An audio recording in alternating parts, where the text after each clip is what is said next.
Okay, so I figured it out.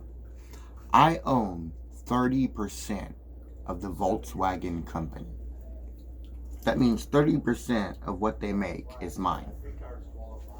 Out of that money, I am buying enough cars from Volkswagen to give every resident 16 and over of Arbuckle, California, a new Volkswagen. At least that's what's going on in my head.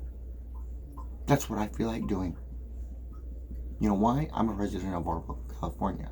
And if I give every resident 16 and over a new car, then I'm bound to get one too. Now, ain't I?